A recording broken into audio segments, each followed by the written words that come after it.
And Senator Betty Little joins us now. Welcome. It's nice to see you again. Well, thank you. It's nice to be here. We appreciate you being here. You were in town this past week for the Chamber's yearly breakfast, and you and members of the Assembly talk about the legislative session underway, the priorities for the year.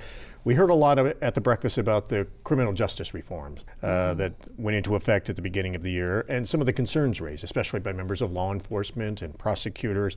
Do you share their concerns? Oh, absolutely. This was done without checking with the sheriff's office, the district attorneys, the judges, with anybody.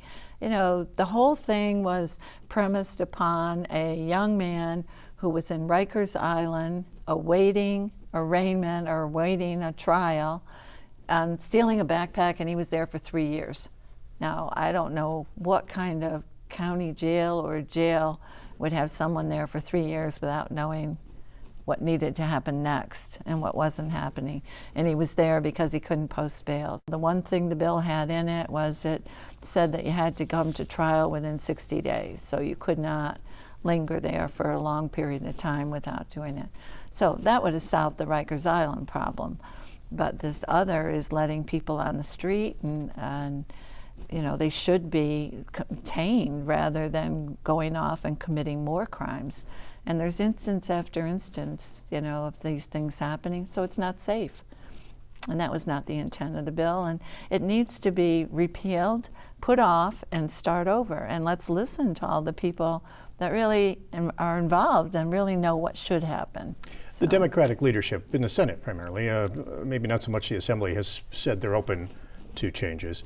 Does it seem as if now the talk is that they and the governor may try to make some changes and include them in the budget? Yeah, they want to do it in the budget, so it makes it easier for the Assembly who doesn't want to do it. So if they want to vote for the budget, they would have to vote for those changes. But it needs a lot more than changes. It really needs some thought and consideration and some involvement by law enforcement and the people who are impacted by it. So you think there should be public hearings and more Yes. thought put into it than getting it in the budget and trying to get that passed by April 1st? Right. You could certainly do that in the next couple of months up until we're there until June, and then do it all by itself. But it's an issue that deserves to be on its own. The other new law that's come under fire is the Green Light Law, which allows undocumented immigrants to get driver's licenses in New York. And it's also caused a stalemate between New York State and the federal government, the Department of Homeland Security, over federal immigration officials being able to access Department of Motor Vehicle records here in the state of New York. And it sounds as if there could be a compromise in the works there. Now, if Social Security numbers aren't shared, that would potentially deal with the stalemate right now between the governor and the federal government that's led to travelers, the Trusted Traveler Program. Anyone enrolled in that right now won't be able to renew. Right. I've been getting letters from people who had actually had their appointment scheduled and they can't go. That's been canceled.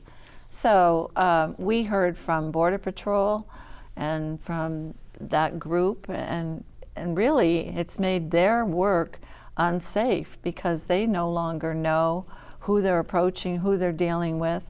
They can't figure it, you know, there's no way to check the person's driver's license and identification to know if they're a danger or whatever, but to know who's who. And, you know, I find that's a good example. Compare it to our state police who are driving around in the North Country.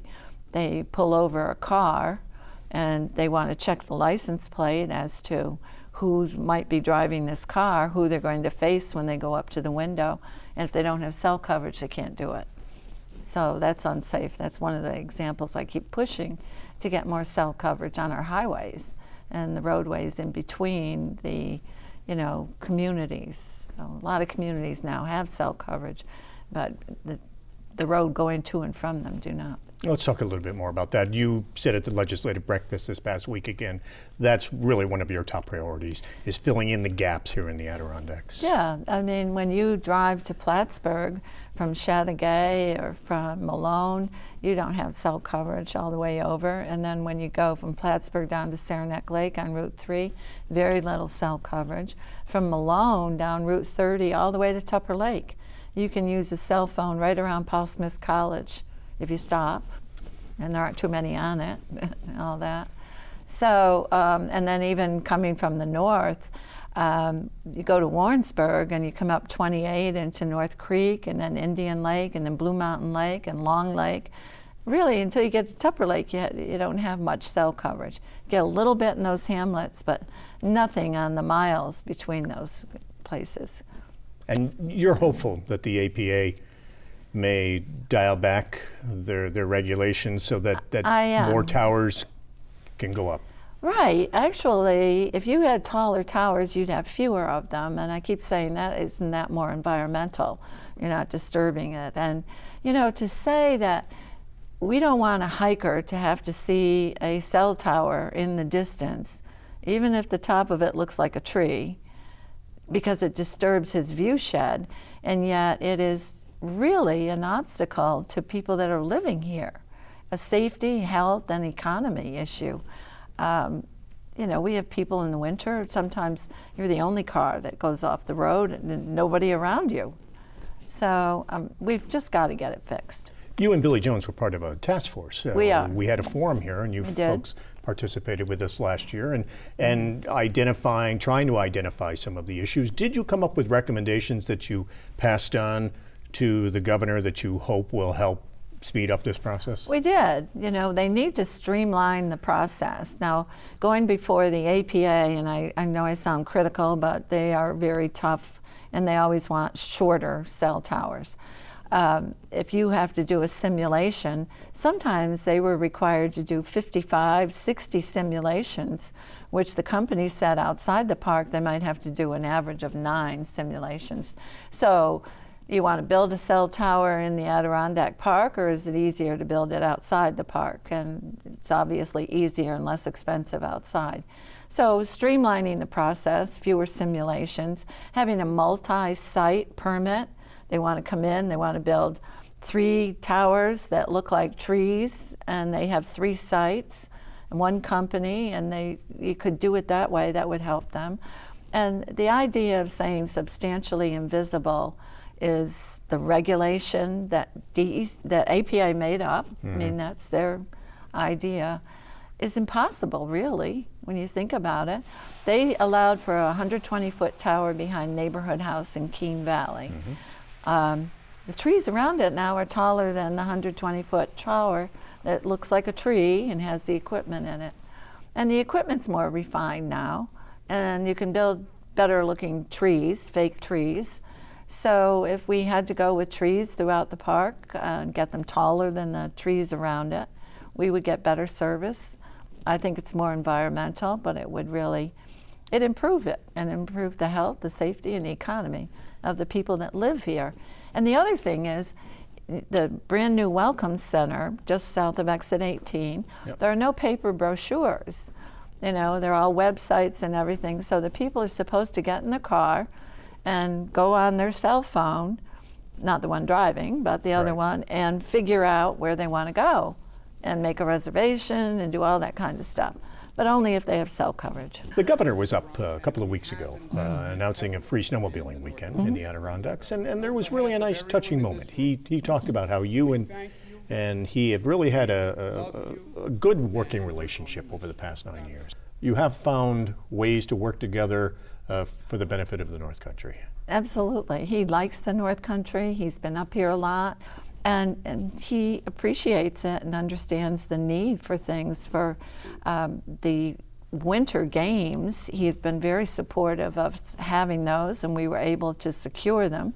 The Universiade games, they'll be in February, the end of January, February 2023. We needed to upgrade all these venues. So there's $147 million in this year's budget for those venues. There's already been over $100 million in the last 2 years, well over $100 million. And it's not just Lake Placid that benefits from this, it's all the Tri-Lakes, it's the Plattsburgh Airport, it's Plattsburgh, it's Glens Falls, it's Lake George. And every time we're on television, you know, people look and say, oh, I think I ought to go there and try that out, be the Adirondacks, everything looks so beautiful. So I think this is exciting, and without the governor supporting it, it wouldn't be happening. You announced back in December that this would be your last year. Tough decision? Very tough. Yeah, I get a little sad too, and I mean, I've loved it, absolutely loved it. But in my head, I always said I would not be there when I was 80 years old, and I'm going to turn 80 in September.